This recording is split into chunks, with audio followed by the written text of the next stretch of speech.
यह महीना सामान्य तौर पर आपके लिए कुछ कठिनाई भरा रह सकता है। आपके लग्न या राशि के स्वामी ग्रह शनि प्रथम भाव में बृहस्पति के नक्षत्र में रहेंगे। ग्रहों की स्थिति हिसाब से बृहस्पति और शनि दोनों की स्थिति अच्छी नहीं है। अतः शनि से विशेष सहयोग की उम्मीद नहीं रखनी चाहिए। सूर्य महीने के पहले हिस्से में प्रथम भाव तथा दूसरे हिस्से में दूसरे भाव में रहेंगे, यानी कि सूर्य अनुकूल परिणाम देने में असमर्थ रह सकते हैं। मंगल ग्रह पंचम भाव में रहते हुए अनुकूलता देने में असमर्थ रह सकते हैं। बुध ग्रह दूसरे भाव में है, यह अच्छी बात है, लेकिन नीच के रहेंगे। ऐसी स्थिति में बुध ग्रह आपको औसत या मिलेजुले परिणाम दे सकते हैं। चतुर्थ भाव में बृहस्पति छठे भाव के स्वामी के नक्षत्र में होने के कारण कोई विशेष सपोर्ट नहीं कर पाएंगे। शुक्र उच्च अवस्था में दूसरे भाव में है, अर्थात शुक्र आपके लिए अच्छी स्थिति में है और अनुकूल परिणाम दे सकते हैं। राहु और केतु दोनों से अनुकूलता की उम्मीद नहीं रखनी चाहिए। इस तरह से हम कह सकते हैं कि इस महीने ज्यादातर ग्रह या तो अनुकूल परिणाम देने में पीछे नजर आ रहे हैं या फिर मिलेजुले परिणाम दे सकते हैं। सिर्फ शुक्र ही है जो आपको पूरी तरह से अनुकूलता देता हुआ प्रतीत हो रहा है। ऐसे में इस महीने जिंदगी के ज्यादातर पहलुओं में कुछ संघर्ष या कठिनाइयां देखने को मिल सकती हैं। बात करते हैं स्वास्थ्य की। यह महीना आपको औसत लेवल के परिणाम देता हुआ प्रतीत हो रहा है। लग्न या राशि का स्वामी शनि अपनी ही राशि में है, यह अच्छी बात है, लेकिन प्रथम भाव में शनि के गोचर को बहुत अच्छा नहीं माना जाता।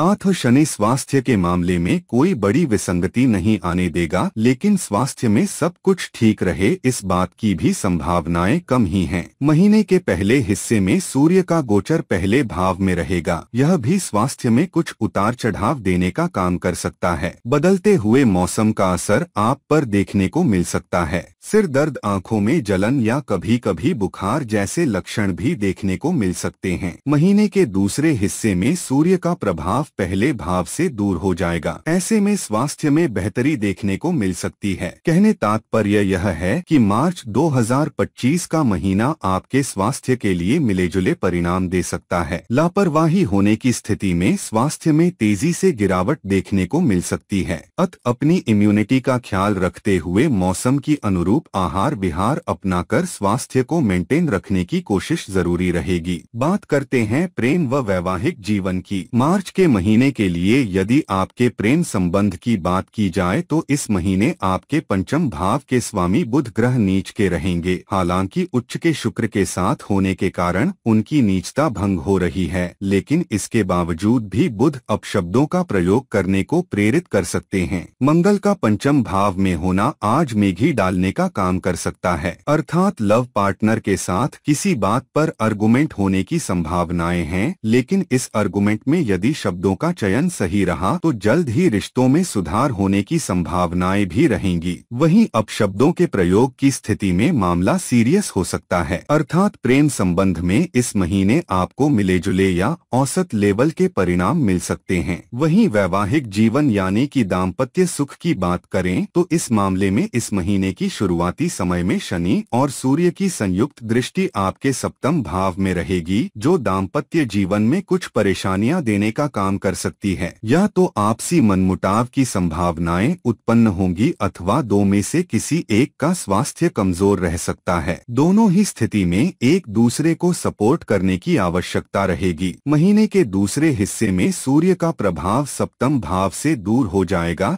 लेकिन बाकी की स्थिति में कोई विशेष परिवर्तन नहीं होगा। अतः स्थितियां तुलनात्मक रूप से बेहतर तो होगी, लेकिन पूर्णत अनुकूल होने में अभी और समय लग सकता है। बात करते हैं कार्य क्षेत्र की। आपके करियर स्थान का स्वामी इस महीने पंचम भाव में रहने वाले हैं। यद्यपि केंद्र और त्रिकोण का संबंध अच्छा माना जाता है, लेकिन पंचम भाव में मंगल के गोचर को बहुत अच्छा नहीं माना जाता। इस तरह से मंगल से मिलेजुले परिणामों की उम्मीद की जा सकती है। फलस्वरूप आप अपने व्यापार व्यवसाय में संयम के साथ काम करके सफलता प्राप्त कर सकेंगे। वहीं जोश आक्रोश या क्रोध में आकर लिए गए निर्णय नुकसान दे सकते हैं। किसी कम अनुभवी व्यक्ति की सलाह से काम करना भी इस महीने ठीक नहीं रहेगा। हालांकि बृहस्पति की दृष्टि कर्म स्थान पर बनी हुई है, इसलिए गुरु ग्रह कोई भारी नुकसान नहीं होने देंगे। इसके बावजूद भी संतुलित मस्तिष्क से काम करना समझदारी का काम होगा, क्योंकि इस महीने व्यापार का कारक ग्रह बुध नीच का है, जो आपके पंचम भाव का स्वामी भी है। ऐसी स्थिति में कुछ व्यापारिक निर्णय अनुचित भी रह सकते हैं। ऐसे में आपको चाहिए कि नए निर्णयों या नए प्रयोगों से बचा जाए। यदि नए सिरे से कोई काम करना बहुत जरूरी हो तो किसी अनुभवी और वरिष्ठ व्यक्ति से सलाह लेकर ही कदम को आगे बढ़ाना उचित रहेगा। नौकरी पेशा लोगों की बात की जाए तो इस मामले में महीना औसत रह सकता है। नौकरी में किसी बड़ी समस्या के योग नहीं है। बात करते हैं आर्थिक स्थिति की। आर्थिक मामले की बात करें तो इस महीने आपके लाभ भाव के स्वामी बृहस्पति की स्थिति औसत लेवल की है। अतः कठिन मेहनत करते हुए आर्थिक पक्ष में जागरूकता दिखाकर आप संतोषप्रद परिणाम प्राप्त कर सकेंगे। इस महीने लाभ भाव पर आपके कर्म स्थान के स्वामी मंगल की दृष्टि रहेगी। अतः आपको आपके कामों के अनुरूप परिणाम मिल जाएंगे। भले ही कुछ कठिनाइयों के बाद मिले, लेकिन आपकी मेहनत व्यर्थ नहीं जाएगी। आपकी मेहनत आर्थिक रूप में कन्वर्ट होकर आपको मिल जाएगी। धन स्थान के स्वामी बृहस्पति की स्थिति औसत होने के कारण यह भी न तो आर्थिक मामले में आपका विरोध करेगा और न ही पूरा सपोर्ट करेगा। आपके संचित धन को आप थोड़ी सी समझदारी दिखाकर बचाए रख सकेंगे। वहीं होने वाली आमदनी का कुछ अंश बचा भी सकेंगे, क्योंकि बृहस्पति धन के कारक भी होते हैं।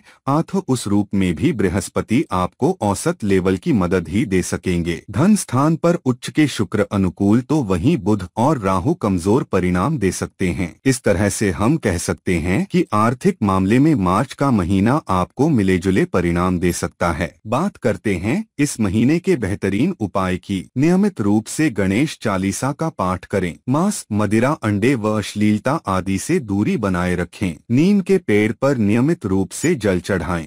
आशा करता हूं कि वीडियो की जानकारी अच्छी लगी होगी। यदि आपको वीडियो अच्छा लगा हो तो वीडियो को लाइक और शेयर जरूर कर दें। चैनल को पहली बार देख रहे हैं तो चैनल को सब्सक्राइब करके बेल आइकन को जरूर दबा लें, जिससे इस प्रकार के वीडियो आपको सबसे पहले मिलते रहेंगे। वीडियो में अंत तक बने रहने के लिए धन्यवाद।